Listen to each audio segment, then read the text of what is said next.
is that by plotting a scatter plot, we can often identify associations or relationships between pairs of variables, such as the cost of a car and how quickly it accelerates. What we want to do now is come up with a number which quantifies how much association there is. If there's a strong association, the number should be large, and if there's not much of an association, kind of a weak relationship, the number should be small. And furthermore, if the association is a positive association, the number should be positive, and if the association is negative, the number should be negative. The number that we'll come up with will be called the correlation, or the correlation coefficient. Now, this name makes a lot of sense because if you look at it, it literally says correlation, or how are these two variables correlated? How does one change when the other changes? But it's pronounced correlation. So to motivate the correlation, let's think about coming up with a number that isn't so sensitive to the units that our data is in. You know, if I have data with very large units, for example, Fahrenheit, degrees Fahrenheit, compared to the same data represented in degrees Celsius, well, the scale of the data in Fahrenheit is much larger because I have more variation between temperatures, because Fahrenheit is just a larger scale. Well, I don't want my measure of correlation to really be tied to the units of the data. The correlation coefficient should be the same whether my data is in Fahrenheit or Celsius. So what I want to do first is I want to remove all of the units. And one way of doing that is standardizing the data, which we saw how to do last week. Remember, to standardize the data, I subtract the mean to center the data, and then I divide by the standard deviation, excuse me, to make sure that my data has a unit width, a width of size 1. So by standardizing the data, what essentially we're doing is we're making different scatter plots, or scatter plots with different units, comparable. We're putting them on the same scale and allowing us to make useful comparisons between the two. And as we saw at the beginning of at the end of the last part, doing this sort of transformation, doing this linear conversion, doesn't change the shape of the scatter plot. It just changes the scale of the axes. So let's go ahead and do it. So the first thing we're going to do is make a function which takes in an array of numbers and then outputs that array, but converted to standard units. So I take in my array of numbers, I make sure it's an array. So what I'm doing on this line is I'm converting whatever I was given. It could have been a list, a Python list, could have already been an array, it could have been a series. I'm going to convert it to a NumPy array, and then I'll take and subtract the mean. I'll compute the mean here, subtract it from every number in that array, and then I will divide by the standard deviation. So let's define this. Let's try it out. So let's do standard units, 1, 2, 3, 4. I'm giving it a list, but the function will automatically convert it to an array. And the output's an array where I've converted 1 to standard units, 2 to standard units, 3 to standard units, and so forth. One thing I just want to point out about standard units, it's not like there is an answer. I said I've converted 1 to standard units, but standard units is standard with respect to a data set. So if I change the data, you'll notice that 1 is no longer minus 1.34, it's now minus 1.414. That's because it's standard with respect to a particular data set. In any case, let's make a quick helper function called standardize, which takes in a table and then standardizes each of the columns separately. So it'll standardize my price column. It'll standardize the acceleration column, each of those independently. Okay, so we have our two functions. Let's take a look at our data set again. Excuse me. So, but now in standard units. So I've taken my data set of hybrid cars. I'm only interested in these three columns: the price, MSRP, acceleration, and the efficiency. And now what I've done is I've removed all of the units by converting things to standard units. So this is the MSRP, but it's no longer in dollars. It's just price in standard units. Here's my acceleration in standard units. Here it says MPG, miles per gallon, but it's not actually miles per gallon. It's just the efficiency. It's a measure of efficiency in standard units. There's no miles or gallons involved here. If I were to convert kilograms per liter to standard units, I would get exactly the same column here, the exact same data. In any case, you know, converting our data to standard units is really helpful because it allows us to find which cars are typical, which of them are atypical, and so forth. So for instance, look at this car right here, car 148.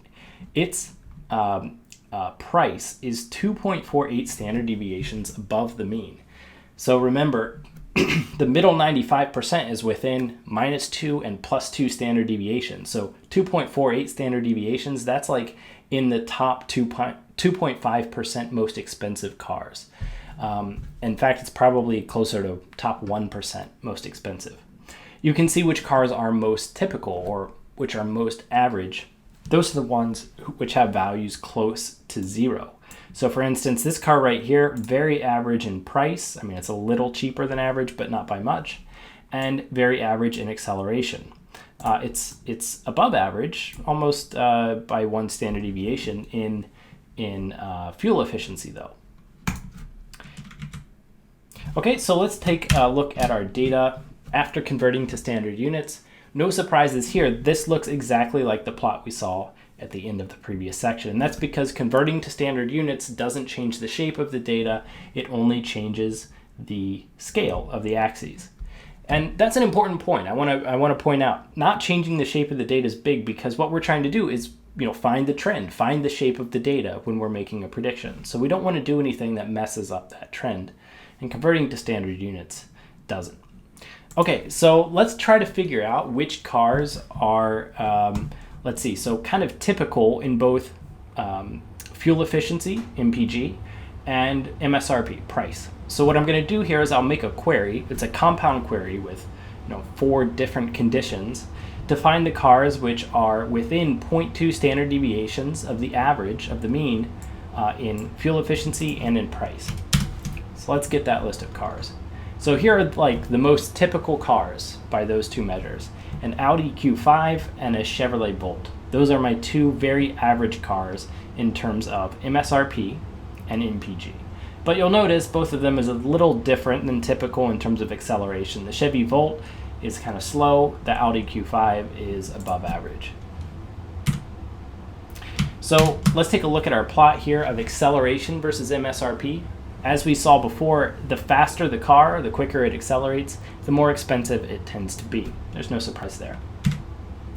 Now let's figure out which cars are extreme in this sense. Which of them can accelerate really quickly and are really expensive.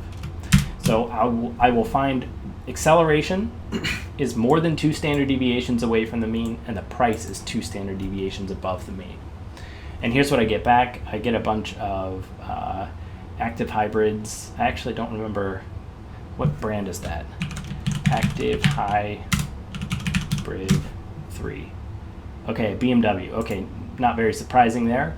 We have a BMW, a BMW, a BMW, a BMW, and then that's a Porsche Panamera. So there are a couple of observations here. First of all, if 2 attributes are positively associated, like the temperature and number of ice cream cones sold, then I will typically see high positive values together. In other words, on hot days, I'm going to see high ice cream sales. And on cold days, I'm going to see low ice cream sales. But the important part is I've converted to standard units.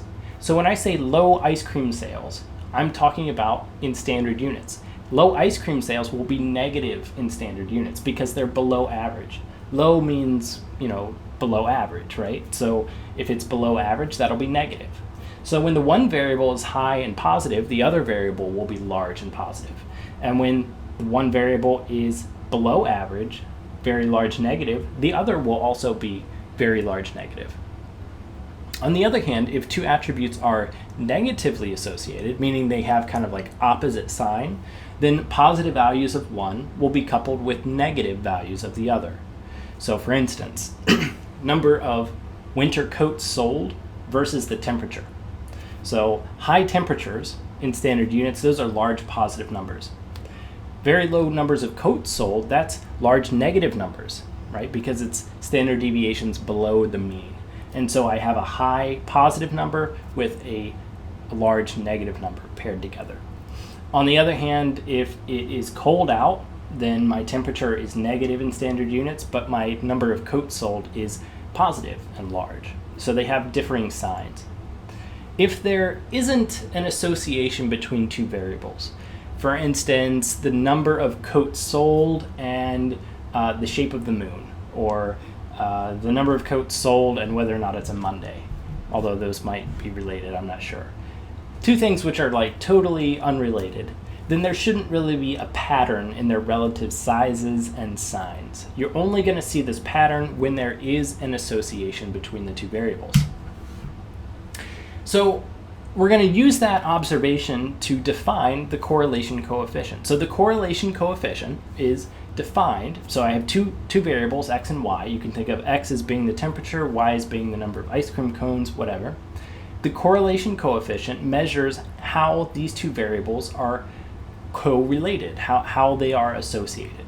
Okay, so the definition is I convert x to standard units, I convert those temperatures to standard units, I convert y to standard units, and then I take the average of x in standard units times y in standard units. Okay, let me say a little bit more about why this makes sense to do. I'm taking the average of this product. What is that doing?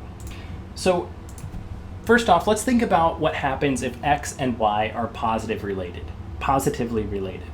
What I said on the previous slide is that if they are positively related, then a large x will be paired with a large positive y, and a large negative x will be paired with a large negative y. So they'll have the same sign, and whenever I multiply them, I will always get a positive number. Positive times positive is positive, negative times negative is negative. So when I say always, I don't mean for all of the data points. Sometimes I can have a positive paired with a negative, but in the majority of the cases, I mean I will get a positive answer whenever I multiply these two things together. And then I take, so the product of these two, this is an array in this code. This is the array of x values in standard units. This is an array. Whenever I multiply these two arrays, remember it's going to do it entry-wise, it's going to do it element-wise. So I'm going to get an array of mostly positive values. And then when I take the mean, I'm going to get a positive number back. And that number is what we call the correlation coefficient. So if I had a positive association, I'm going to get a positive r. What if I had a negative association?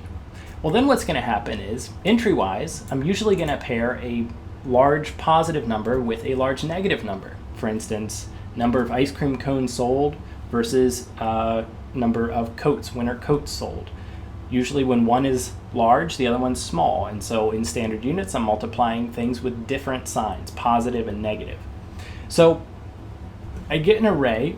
Whenever I multiply this out, I have two arrays. I multiply them entry-wise. That gives me an array back.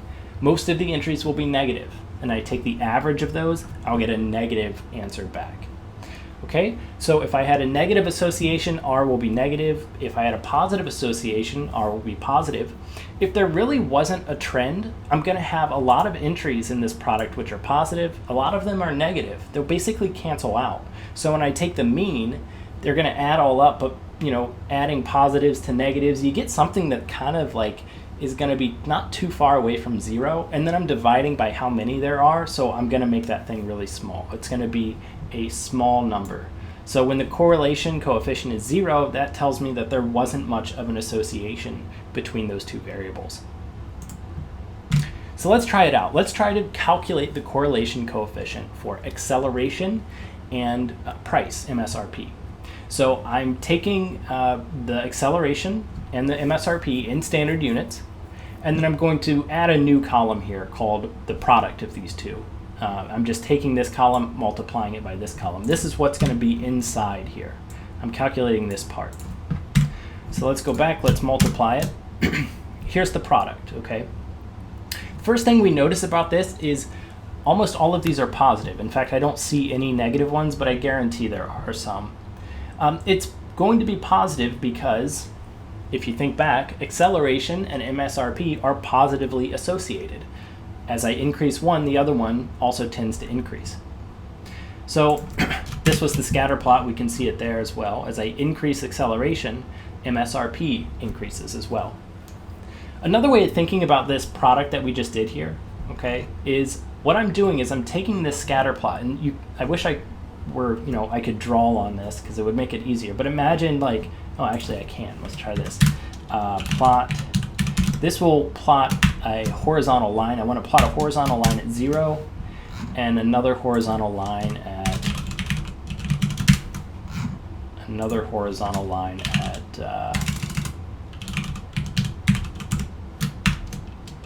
0. Okay. When I'm computing the correlation coefficient, what I'm doing is looking at every one of these points and I'm multiplying its horizontal and its vertical positions in standard units. All of these points here have positive results. I'm multiplying a positive number with a positive number. The positive x value, the positive y value. So all of these will give me a positive result. All of these will give me a positive result. The ones in this quadrant and in this quadrant, they'll give me a negative result. For example, here I'm multiplying an acceleration of 1 with an MSRP of -1, which gives me -1. Anything here, I'll get a negative result. Anything here, I'll get a negative result. So because there are many more points in these two quadrants, when I take the mean, I end up getting a positive result. Now, this data, just look at it, it has a positive association. It's going up as I go to the right. As we'll see in a second here, let's take a look at something with a negative association. So acceleration and MSRP, or no, that has a positive, that's what we were just looking at. Let's calculate the correlation coefficient real quick. So I'm taking the standard units in acceleration, standard units price, multiplying them entry-wise, then computing the mean. The correlation coefficient is going to be positive. Actually quite large, because as we'll see in a second, the largest it can be is 1. So this is almost 0.7, so it's almost 1. Okay. So the correlation coefficient measures basically how clustered points are around a straight line. That's one way of interpreting it. It's basically measuring the amount of linear association there is. The correlation coefficient has to be between -1 and 1. So if the correlation coefficient kind of tells us something about the slope of that scatter plot here. So if the scatter plot is a line of slope 1, then the correlation coefficient will be 1. On the other hand, if it's -1, the scatter plot is going down, or I guess for you all, down, because it's a negative association. As you increase x, y decreases. If the correlation coefficient is 0, that's telling us there's no linear association. It's uncorrelated is the word we use. Okay, so now let's take a look at miles per gallon and MSRP. This was something that we saw have sort of a negative association before. And remember, whenever I'm calculating the correlation coefficient, for every point in this quadrant, I will get a negative contribution because I'm multiplying a negative x with a positive y. Here I will also have a negative contribution. And then here I'll have positive and here I'll have positive. But most of these points are in the quadrants that give a negative contribution. And so when I take the mean, I get a negative correlation coefficient, as I'd expect. So let's go ahead and compute the correlation coefficient.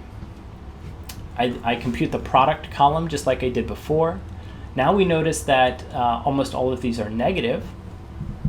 And then I compute the correlation coefficient by taking the average of all of these numbers, and I get minus 0.53. Okay, so that tells me I have a decently strong negative association between the two variables.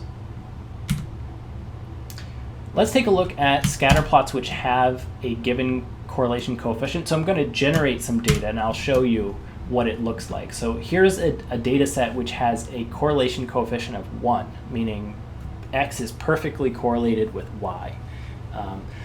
In essence, whenever I say two things are perfectly correlated, it means they're the same, x equals y. And so that's why you see this slope of 1. And that's why you can't have a slope greater than 1. You can't have being y twice x because you've standardized them. Once you standardize, you can't have one being on a larger scale than the other.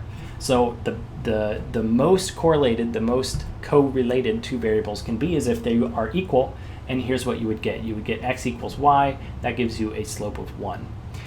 Here's a data set with a correlation coefficient of 2/3. So you see what has happened here is that some noise has been injected. X does not equal Y. Knowing X does not tell me exactly what Y is, but it tells me something. It gives me some information about Y is. If I tell you that X is 2, Y is much more likely to be up here around 2 or 1. If I tell you that X is minus 2, Y is likely to be down here. Okay? It's not perfect. It's not like this. If I tell you X here, you know Y. Here, if I tell you X, you have a decent idea of where Y is. If I go back down to a correlation coefficient of 1/3, there's still a trend here, but it's less informative if I tell you what X is. The values here are more spread out, in other words. If I tell you that X is 2, it could be anywhere in this range. If I tell you that X is minus 2, it could be anywhere in this range. So as the correlation coefficient drops down to 0, it gets smaller in absolute size, I'm getting less of a deterministic relationship between X and Y. And when the correlation coefficient is 0, knowing X doesn't really tell me anything about Y. If I tell you that X is 2, it's no different than telling you that X is minus 2. The distribution of the Y's look pretty much the same. Now, as I start to get into the negative numbers, the trend kind of reverses, where knowing X tells you much more information about Y, but the association is negative, so there's the opposite trend where if X is large, Y will be small or below average. Okay, so here's a quick discussion question. What does this scatter plot here show? Okay, so I have a data set. You can think of this as being something I measured, like temperature. Y is another variable, something I measured. Are X and Y associated and correlated? Are they associated but not correlated?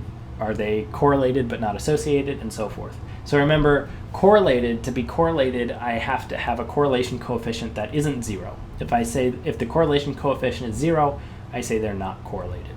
So I'll give you a second to sort of think about this. You can go ahead and pause the video if you want.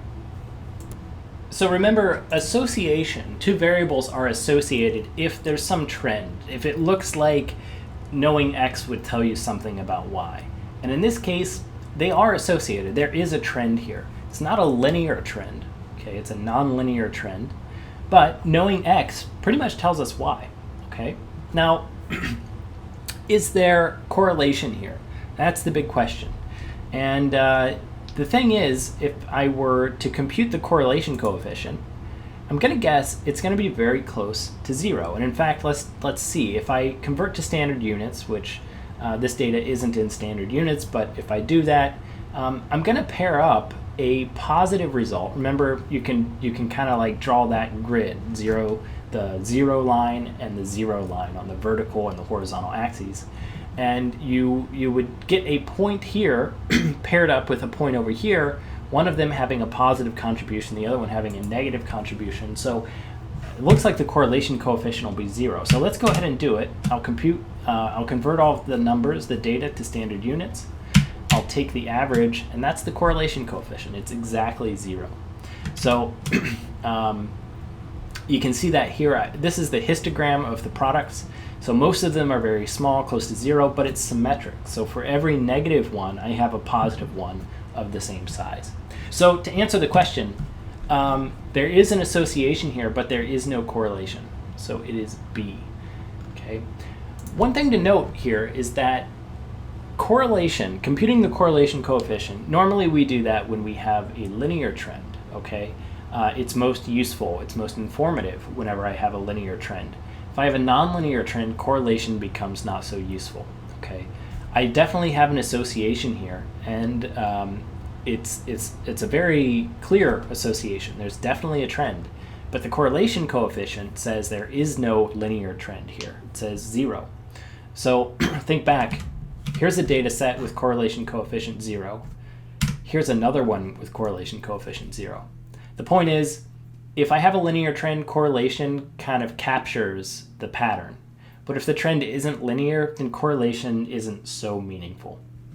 But I can still compute it. That's one thing to keep in mind. I can always compute the correlation coefficient, even if the data isn't linear. It's just not that useful.